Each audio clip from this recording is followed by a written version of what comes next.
नमस्कार दोस्तों, मैं हूं पवन सर और अपने इस YouTube चैनल मैथमेटिक्स ईजी पे आप सभी का एक बार फिर से स्वागत करता हूं। तो दोस्तों, जैसा कि आप जानते हैं, कल 4 तारीख को 4 अप्रैल को आपका जो ज्योग्राफी का पेपर है और ज्योग्राफी के पेपर में आप जानते हैं एटलीस्ट 14 नंबर का आपको क्या होता है, मानचित्र से संबंधित सवाल होते हैं। इसलिए आपको ये 14 नंबर अगर फिक्स करने हैं तो आपको ये वीडियो को जरूर देखना चाहिए, जिसके माध्यम से आप 14 नंबर को क्या कर सकते हैं, अपना अर्जित कर सकते हैं।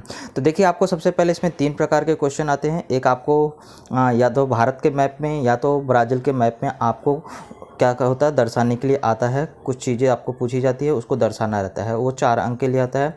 इसके बाद आपको या तो भारत या ब्राज़ील का आपको क्या रहेगा, मानचित्र बना रहेगा और उससे संबंधित आपको क्वेश्चन पूछा जाएगा।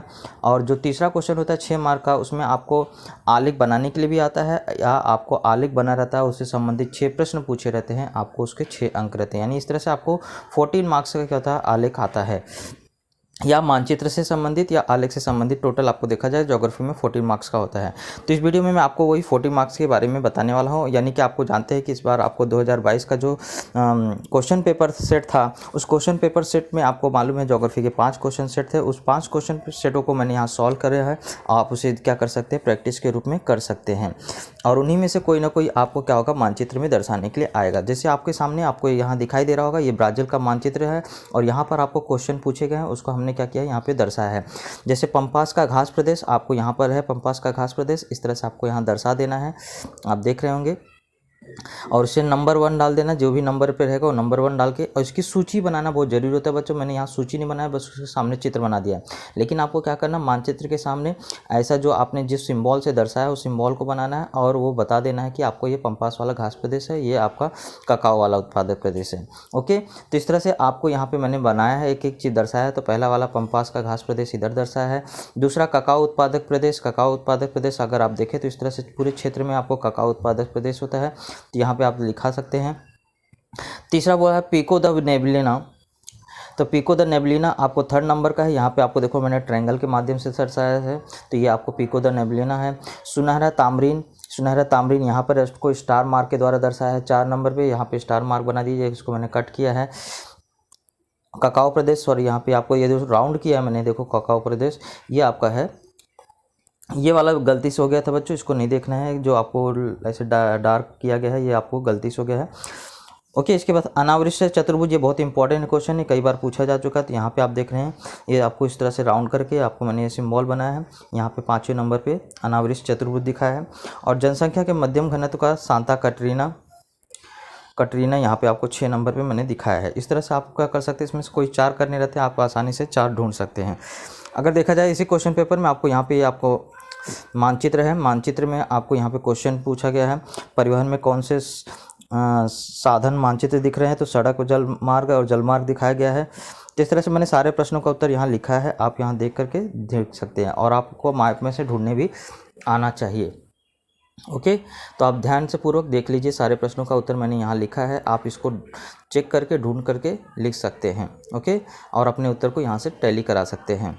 ओके, अगला वाला जाते हैं तो आपको इस तरह से मानचित्र बना हुआ है और ये मानचित्र आप देख सकते हैं, इसमें क्वेश्चन पूछा गया है।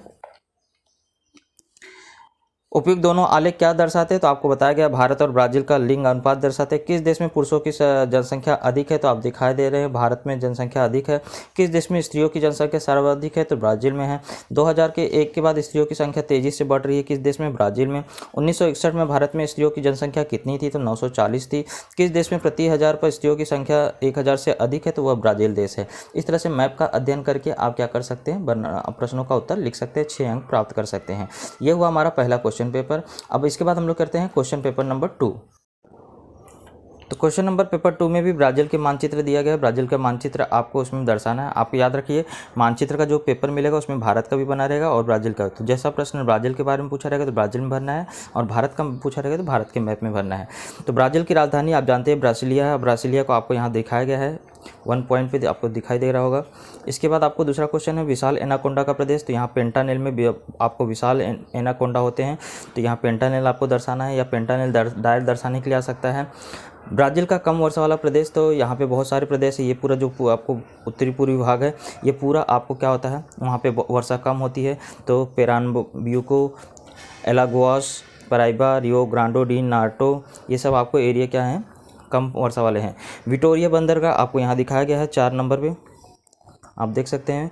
यहाँ पर आपको ब्राज़ील में विटोरियो बंदरगाह है। इसके बाद गुलाबी डॉल्फिन, ये भी बहुत इंपॉर्टेंट क्वेश्चन है। यहाँ पे आपको ये जो समुद्र भाग है यहाँ पे आपको बताया कि गुलाबी डॉल्फिन पाया जाता है। और जनसंख्या के घने राज्य का रियो डी जेनेरो, ये आपको दर्शाया गया है। रियो डी जेनेरो आप देख सकते हैं, यहाँ पर 6 नंबर दिखाया गया है, रियो डी जेनेरो। ओके, तो इस तरह से आप यहाँ से कोई भी 4 क्वेश्चन करके 4 अंक प्राप्त कर सकते हैं।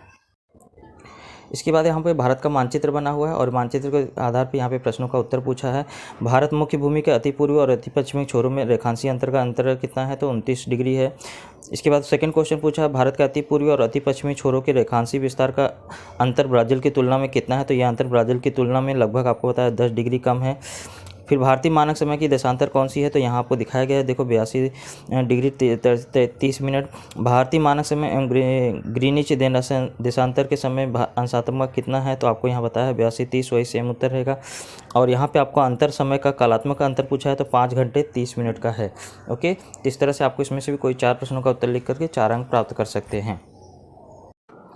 इसके बाद ये आपको आलेख बना है, तो ये आपको बताया ऊपर दिया गया आलेख का शीर्षक दे बताओ, तो ये भारत का दर्शाया गया है। तो यहाँ पे आप देखो भारत लिखा गया है, तो भारत आयुलिंग पिरामिड है ये, तो पिरामिड लिख दोगे, भारत आयु और लिंग का पिरामिड। सबसे अधिक जनसंख्या किस समूह में है, तो आप देख रहे हैं सबसे बड़ा यहाँ पे जो 10 से 14 का है, इसलिए 10 से 14 आ जाएगा।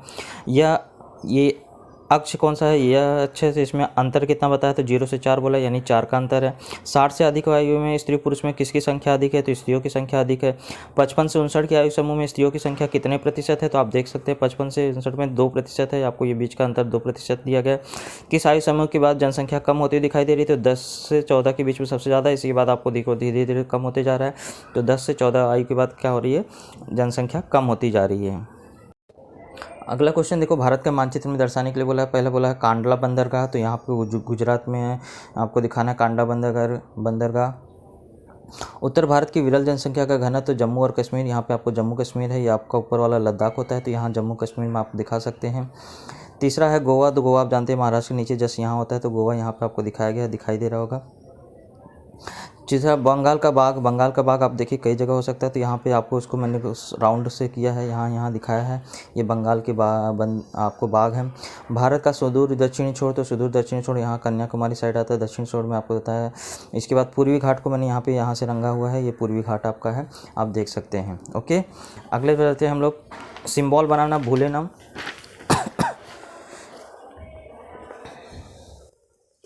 तो ये आपको ब्राज़ील का मानचित्र, क्योंकि आपको बताया अगर मानचित्र भरने के लिए भारत का आता है तो आपको प्रश्नों का उत्तर किसमें से पूछेगा, ब्राज़ील। तो मानचित्र में कितने विभाग दिखाए गए हैं, तो 1 2 3 4 4 विभाग दिखाए गए हैं। यह विभाग क्या दर्शाते हैं, तो ब्राज़ील का मानक समय दर्शाते हैं। अंतर्राष्ट्रीय मानक समय के पीछे होने का क्या तात्पर्य है, एक उत्तर काफ़ी बड़ा है।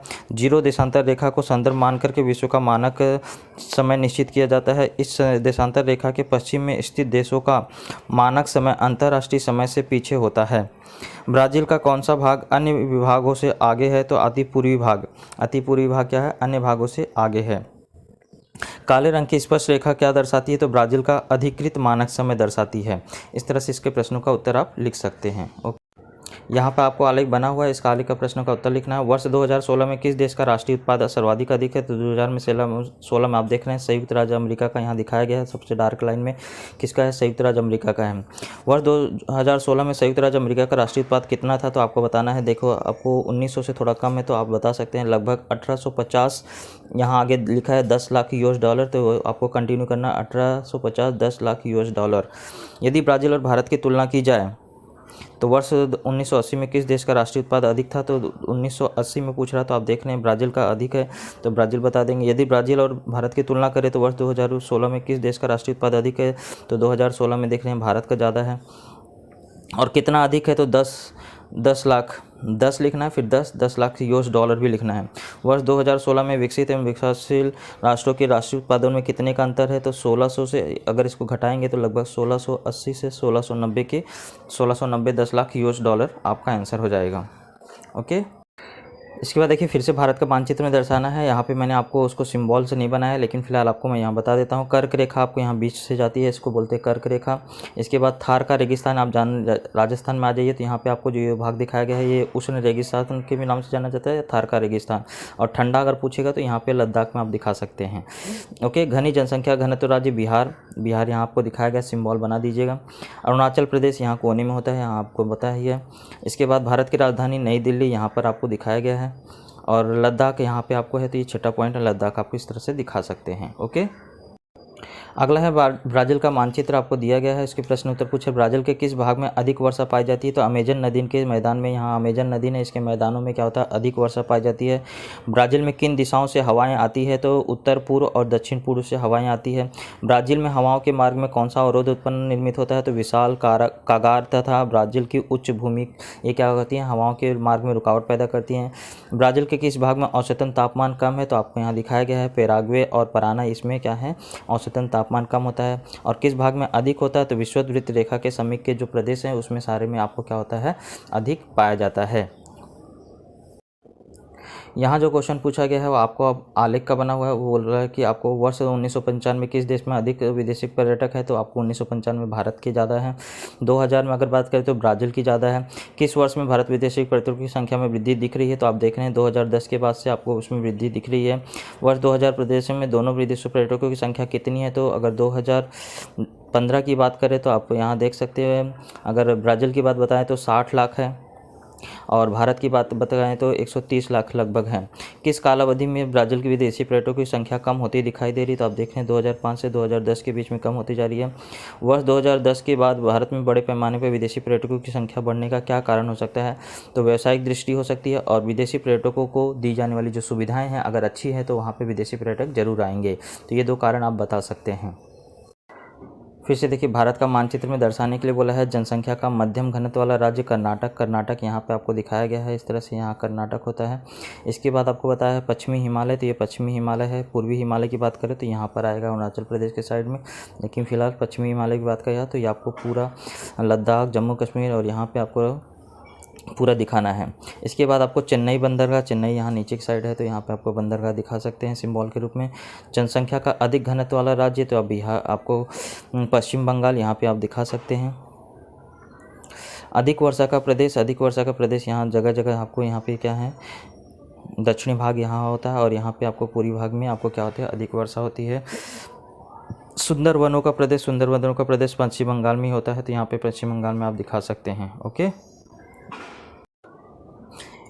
इस मानचित्र देखिए, मानचित्र दिया गया ब्राज़ील का, इसमें बोला है वितरण दर्शाने के लिए किस पद्धति का आप देख रहे हैं, बिंदु बिंदु दर्शाया गया तो बिंदु पद्धति का उपयोग किया है। यहाँ बता भी है, एक बिंदु 2 लाख व्यक्ति हैं। उत्तर की ओर स्थित कम जनसंख्या का कोई एक राज्य बताओ? तो रोराइमा। ब्राज़ील के तटीय प्रदेश की जनसंख्या कैसी है? तटीय प्रदेश की अगर जनसंख्या देखा जाए तो आप देख सकते हैं बहुत घनी है तो सघन लिख सकते हैं। पश्चिम की ओर देखेंगे तो बहुत विरल है, यहाँ पे जनसंख्या बहुत कम है तो यहाँ विरल आपको पश्चिम की ओर आ जाएगा। सघन जनसंख्या वितरण वाला कोई एक राज्य बताओ? तो साओ पाउलो आप लिख सकते हैं, यहाँ पे सबसे ज़्यादा है तो साओ पाउलो आपका नाम आ जाएगा। ओके, यहाँ पे आलेख बना हुआ है और इसके कारण आपको पूछे गए हैं, उत्तर पूछे गए तो उपयुक्त आलेख के संयुक्त बनाया गया है, संयुक्त स्तंभालेख लिख लेंगे। इस आलेख में क्या दर्शाया गया तो यहाँ से आपको 1 2 3 4 पॉइंट यहाँ आपको लिख करके क्या कर सकते हैं, बता सकते हैं। एक ब्राज़ील का बताना और एक भारत का बताना है, तो 4 पॉइंट आप यहाँ कारण में बता सकते हैं। किस देश के कुल राष्ट्रीय आय में पर्यटन व्यवसाय का योगदान अधिक था? तो ब्राज़ील का। कुल राष्ट्रीय आय में योगदान की तुलना में पर्यटन व्यवसाय में कार्यरत जनसंख्या का प्रतिशत किस देश में अधिक है? तो आप देख रहे हैं भारत का अधिक है। भारत के कुल राष्ट्रीय आय में पर्यटन क्षेत्र का योगदान कितना है? तो 8% है। और इसके बाद आपको बताया ऊपर दिया गया आलेख किस वर्ष का है? तो आप देख रहे हैं 2016 का है, यहाँ आपको लिखा गया है। ओके, तो इस तरह से आपको मैंने पांचों क्वेश्चन पेपर का सारे आपको क्वेश्चंस बता दिए गए हैं। आप इसे रीड करके जाइए, पर अच्छे से तैयारी करके जाइए, आपका पेपर अच्छा जा सकता है, क्योंकि 14 नंबर आपको इसी प्रकार से प्राप्त करने हैं। और कुछ इसी प्रकार से आलेख किताबों में बने हैं, किताबों का भी थोड़ा सा अध्ययन जरूर करके जाएँ। ओके, चलिए मिलते हैं अगले वीडियो में, तब तक के लिए जय हिंद, जय महाराष्ट्र।